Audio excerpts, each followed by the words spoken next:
Hello everyone, আসসালামু আলাইকুম। কেমন আছো সবাই? আশা করছি যে যেখান থেকে আজকের আমার ভিডিও দেখছো সবাই ভালো আছো। আলহামদুলিল্লাহ, আমরাও কিন্তু সবাই খুব ভালো আছি। আরও একটি ছুটির দিনের ব্লগ বন্ধুরা। তো ব্লগটা স্কিপ না করে দেখতে থাকো। আশা করছি আজকের ব্লগটা তোমাদের খুবই ভালো লাগবে।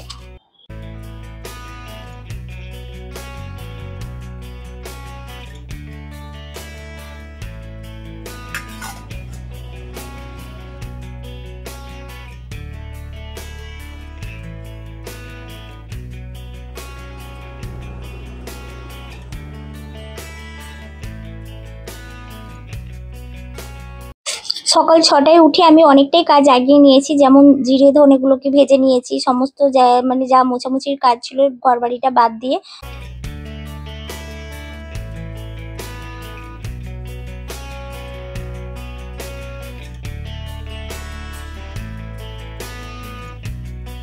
সমস্ত আসবাবপত্রগুলো সব ক্লিন করে নিয়েছি আর অনেকটাই কাজ এগিয়ে নিয়েছি, নিয়ে ব্রেকফাস্টও রেডি করে নিয়ে। তো এই সমস্ত কাজ তো আছেই, তার সাথে ব্রেকফাস্টও আজকে করে নিয়েছি। বললাম তো আজকে রবিবার হলেও রবিবার হলেও ছুটির দিন হলেও আজকে আমার কাজের চাপটা কিন্তু অনেক বেশি বন্ধুরা। সকাল সকাল উঠে এই কারণেই করে নিয়েছি, অনেকটা এক্সট্রা কাজ ছিল সেগুলো আগিয়ে নিয়েছি। যেমন এই ধনে জিরেগুলো করবো, এগুলো আগিয়ে নিয়েছি। তারপরে যত সমস্ত কিছু ক্লিন করার কাজ ছিল আসবাবপত্রগুলো ওগুলো করে, সেই জন্য আজকে সমস্ত কিছু ক্লিন করে নিয়েছি। তো ব্রেকফাস্ট বানিয়ে নিয়েছি। ব্রেকফাস্টে আজকে আলুর তরকারি বানিয়েছি, একদম সিম্পল ভাবে বন্ধুরা। সিমরার পাপা খালি বলছে যে যতটা পারবে তেল মশলা কম করে দাও, কম তেলে একদম যেরকম হয় আর কি সাদা আলুর তরকারি নয়, আটারই একটু পরোটা করে নিয়েছি একদম। আমরা অনেকে কি করি, সকালবেলা হালকা খাবার খাই। সকালবেলা ঘুম থেকে উঠে অনেক ভারী খাবার খেতে পারি না। ঘুম থেকে উঠে যে খেতে হবে এরকম কোনো মানে নেই। আধা ঘন্টা 1 ঘন্টা ছেড়ে যদি ভারী খাবার খাওয়া যায়, সারাদিনের এনার্জিটা কিন্তু অসাধারণ থাকে। কোথাও একটা হয় মাঝে মাঝে এরকম, জানো তো, অনেক কাজ থাকলে কোনটা করব না করব লাস্টে উঠে কাজেই হাত খাচ্ছি, পরে খাচ্ছি। তারপরে মুখ টুক ধুয়ে খেজুর চিয়াসিড খেয়ে তারপরে আমি রান্নাঘরে এলাম। তো দেখো এরকম একদম সাদা আলুর ঝোল, কারি পাতা দিয়ে আর 5 ফোড়ন দিয়ে গোটা জিরে দিয়ে আর কি, একদম পাতলা ঝোল, কম তেলে যতটা হালকা মশলায় খাওয়া যায় সেই জন্য।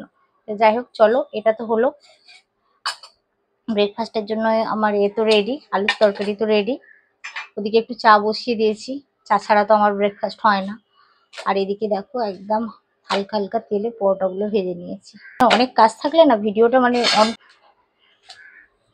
তো দেখো প্রতিটা পরোটা কি সুন্দর হয়েছে, আটার পরোটা হলো কি সুন্দর হয়েছে, শুকনো শুকনো। পাপার জন্য বেশি তেল না, সিমরার জন্য একটা রাখবো, আর পাপার জন্য 2টো, কারণ পাপা দুটোই খাবে। সিমরা তো একটাই খেতে পারবে। ফেলছি না, আমি এর মধ্যেই কেটে নিচ্ছি, কেটে সাইজ করে রেখে দিই। কালকে সিমরা কালারে গিয়ে আবার মিষ্টি কিনে নিয়ে এসেছিল। এখানে সিমরাতে আর সিমরাতে বাবার আছে। আর এটা আমি আমার জন্য প্লেটের ওপরে কাটছি বলে তো আমি নিচেটা ভালো করে চাপ দিচ্ছি না। তোমরা কিন্তু লক্ষ্য করলে দেখতে পাবে চাপ দিলে প্লেটটা দাগ হয়ে যাবে। কাট আর বার করছি।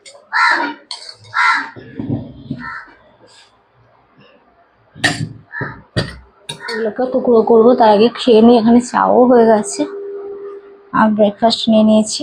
তো চলো খাওয়া দাওয়া করে নিয়ে ভয়েস দেবো একটা ভিডিও দিয়ে, তারপরে তো সিমরার পাপাকে ফোন করলাম, ওর আসতে দেরি হবে, তো সেই জন্য আমি খেয়ে নিয়েছি। আমি ব্রেকফাস্টটা এই কারণে করে নিলাম কারণ ও মাছ কিনেছে শুনলাম, চিংড়ি মাছ।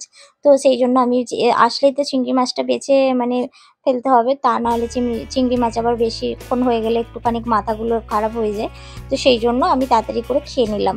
নিয়ে তারপরে দেখো আমি জিরে ধনে এগুলোকে গুঁড়ো করে রেডি করে নিলাম। এই কাজগুলো এক্সট্রা কাজ ছিল, এগুলো কিন্তু বাজার আসার আগে সমস্ত কাজ আমার কিন্তু হয়ে গেল। সংসারের সমস্ত কাজ যখনই দেখবে অনেকটা চাপের কাজ থাকবে, তখন যদি তুমি 1-1.5 ঘন্টা হাতে নিয়ে সেগুলোকে আগে করে নাও না, তাহলে আর কোনো অসুবিধা হবে না। আর তা নাহলে আজকে এমনিতেই ছুটির দিন, সিমরা বাবা বাড়িতে আছে, আর রান্নাবান্না করে খাওয়া অনেকটাই লেট হয়ে যাবে এইসব কাজগুলো যদি আমি বেলায় করতাম। সেই জন্য আমি তো এমনিতেই ভোরবেলায় উঠি, আমার একটা অভ্যাস হয়ে গেছে।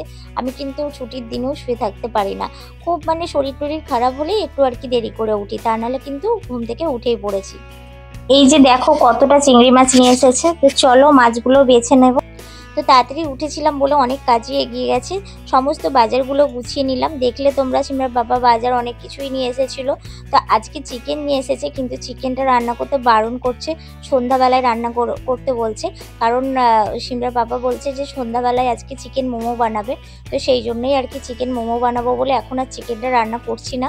আর বাজার টাজার গুছিয়ে নিয়ে তারপর আর চিংড়ি মাছ দিয়ে মানে কচু দিয়ে, আলু দিয়ে, বেগুন দিয়ে একটা তরকারি করে নিচ্ছি। আর একটু ধনেপাতা টমেটো দিয়ে ডাল বানিয়ে নিচ্ছি।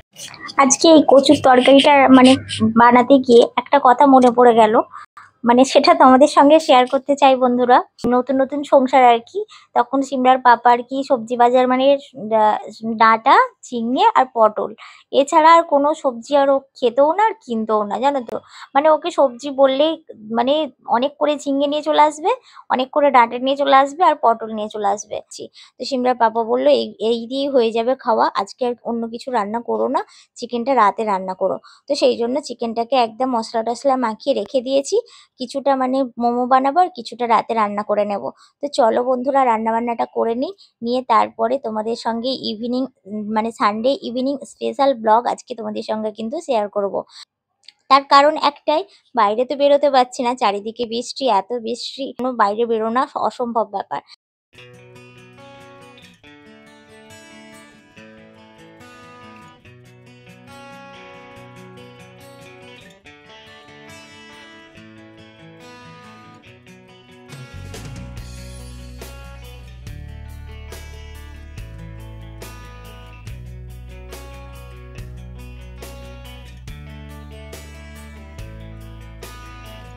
এই ছিল ব্যাপার। তো যাই হোক চলো রান্না বান্না হয়ে গেল, দেখো এবার গ্যাসটা ক্লিন করে নিচ্ছি। আর বাইরের যে ছোট বেডটা ছিল ওটাতেও কভারটা ধুয়ে দিয়েছিলাম, তো ওটাকেও ভালো করে পেতে নিলাম। তো চলো কাজ অনেকটাই মানে ফিনিশ হয়ে গেছে, আর এখন বাজে 1:30টার মতো, আমার কিন্তু সমস্ত কাজ হয়ে গেছে। তো চলো এবার আমরা চান ধান করবো, তার আগে ঘর বাড়িগুলো একটু মোছামুছি করে নিচ্ছি, নিয়ে আমি চান ধান করে নেব। আর সিমরাকে তো চান ধান করে খাইয়ে দিয়ে, তো ঘর বাড়ি মোছামুছি করে নিয়ে তারপর আমি চান ধান করে চলে এসেছি। আর বাইরে ডাইনিং এ আর কি আমাদের মানে খাওয়ার জন্য খাবার রেডি করছি। আর এখন বাজে প্রায় 2টোর মতো বন্ধুরা।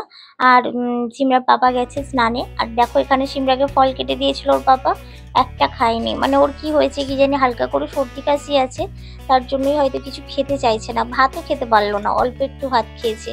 তো যাই হোক এবার আমাদের খাবারগুলো রেডি করে নিই। তো চলো মানে রবিবারের স্পেশাল লাঞ্চ, স্পেশালি বলবো যেহেতু সিমরার পাপা বাড়িতে আছে। সিমরার পাপা বাড়িতে থাকলে একটু স্পেশালি মনে হয় আর কি, কারণ এমনিতে তো অফিসে থাকে, দুপুরবেলাটা আমরা একসাথেই রবিবারেই খাই। তো সেই জন্য আর শনিবার, সেকেন্ড স্যাটারডে, ফোর্থ স্যাটারডে একসঙ্গে খাওয়া দাওয়া হয়। তো চলো খাবারগুলো বেড়ে নিই, আর সিমরার পাপা এলে খেয়ে নিই তারপর তোমাদের।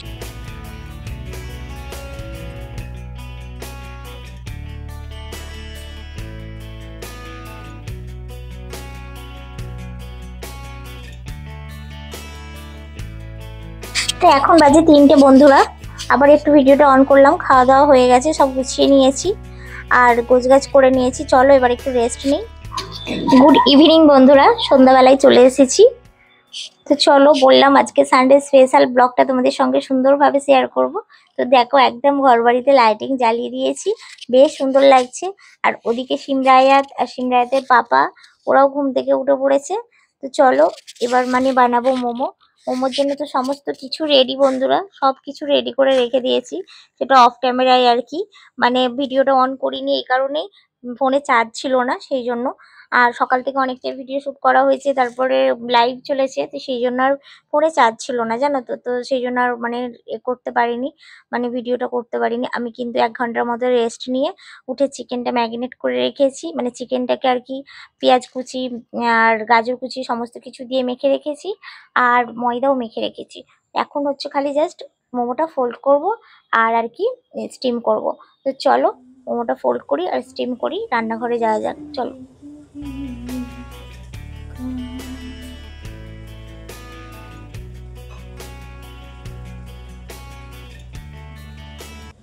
যেহেতু বললাম স্পেশাল সানডে স্পেশাল মোমো বানাচ্ছি, তোমাদের সঙ্গে তো রেসিপিটা একটু শেয়ার করতেই হয়, কারণ আমার অনেক বন্ধুরাই হয়তো জানতে ইচ্ছে করছে যে আমি কিভাবে মোমো বানাই। আর এর আগে মোমোর রেসিপি আমি অনেক মোমোর রেসিপি আর কি অনেক ভিডিওতেই শেয়ার করেছি। আমার পুরানো ভিডিও যদি দেখো তাহলেই বুঝতে পারবে। তো আমি ময়দাটাকে মেখে রেখেছিলাম অল্প লবণ আর তেল দিয়ে, হালকা হালকা কুসুম কুসুম গরম জল দিয়ে আর কি মেখে রেখেছিলাম আধা ঘন্টার মতো একটু তেল মাখিয়ে। তারপরে আমি কিন্তু চিকেনটাকে রেডি করেছি। চিকেনটাতে কুচি করা পেঁয়াজ, চিকেনটাকেও চপিং করে নিয়েছি, গাজরটাকেও চপিং করে নিয়েছি, আর পেঁয়াজটাকেও চপিং করে নিয়েছি। নিয়ে ওর মধ্যে আর কি আদা রসুন পেস্ট আর সয়া সস আর লবণ আর একটু দিয়ে দিয়েছি, বাটার দিয়ে দিয়েছি, দিয়ে চিকেনটাকে মেখে রেখেছিলাম। তো মোমোগুলো তো ফোল্ড করা হয়ে গেছে, এবার আমি স্টিম করতে দেব। তো দেখো এখানে স্টিমের আর কি জল বসিয়ে একটু ফুটে গিয়ে যে ভাপটা উঠছে অমনি আমি মোমোগুলো দিয়ে দিচ্ছি। তো তলায় একটু তেল, সাদা তেল আর কি দিয়ে দিলাম, যাতে মোমোগুলো তুলতে কোনো অসুবিধা না হয়। আর এদিকে দেখো সিমরার পাপা তো এটা বানিয়েছিল, এটারও আর ভিডিও করা হয় না জানো তো। এটা হচ্ছে দই বড়া, ভীষণ স্বাদের জিনিস এটা, আর ভীষণ লোভনীয় একটা জিনিস। আর এত সুন্দর বানিয়েছে, এটা সিমরার পাপাই বানিয়েছে। আর এটার ভিডিও এই কারণে করা হয়নি, ফোনে চার্জ ছিল না বলে। বললাম না আজকে স্পেশাল সন্ধ্যা, এইসব খেয়েই আমাদের আজকে পেট ভরে যাবে, আর হয়তো ভাত খেতে পারবো না। তো যাই হোক, এদিকে বড়া দই বড়া খাওয়া হচ্ছে, এদিকে মোমো খাওয়া হচ্ছে, সাথে একটু স্যুপও করে নিয়েছি, কর্ন সুইট স্যুপ করে নিয়েছি। ভীষণ ভীষণ ভালো লাগছে খেতে। সবার প্রথমে আর কি মেয়েই খেয়েছে, তো খেয়ে এখন ঘোরাঘুরি করছে। এবার আমার তো হয়েছিল দুটো, একটা সিমরা বাবা একটা আমি খেয়েছি, এখনো তিনটে আছে দেখতেই পাচ্ছ। দই বড়াটা ব্যাপক করেছে সিমরা বাবা।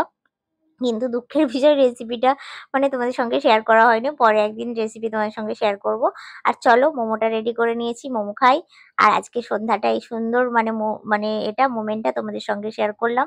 যদি ভিডিওর কোথাও কোনো অংশ ভালো লেগে থাকে তাহলে লাইক কমেন্টে শেয়ার করো, আর যারা নতুন বন্ধু চ্যানেলটিকে সাবস্ক্রাইব করে পাশে। আল্লাহ হাফিজ, আসসালামু আলাইকুম ওয়া রাহমাতুল্লাহি ওয়া বারাকাতুহু।